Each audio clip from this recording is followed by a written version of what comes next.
జ్ఞానము లేని భక్తియు విలువకు సంపదయు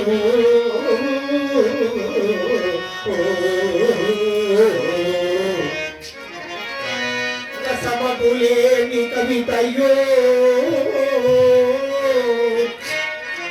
దానము లేని సంపదయు దానము లేని సంపదయు వెలుగవునే మావా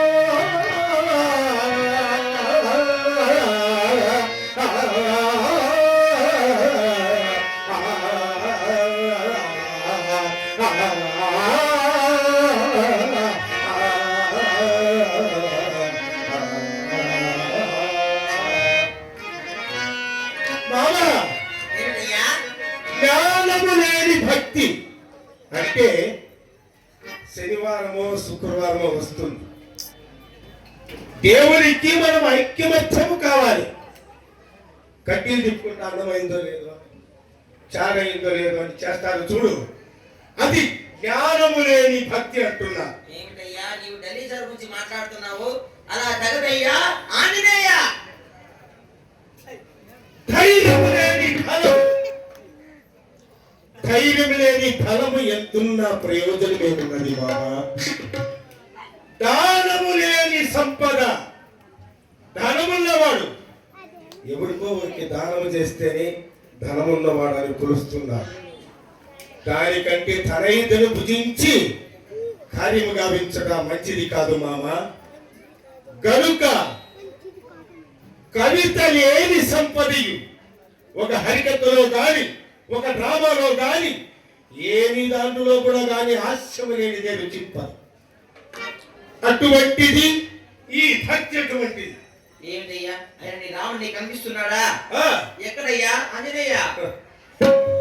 మనస్సారా ధ్యానము చేసిన నా రామచంద్రుడు అనిపించును మామ.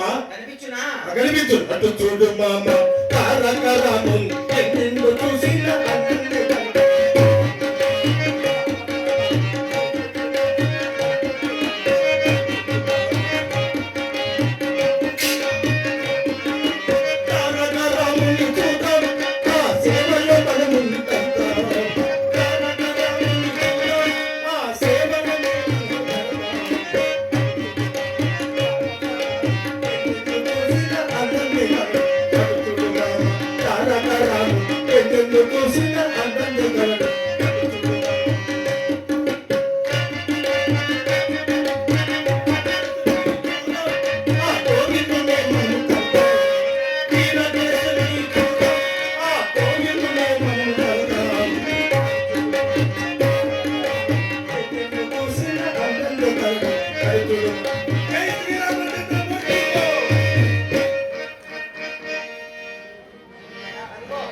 ఎవరో వస్తున్నట్టున్నారు.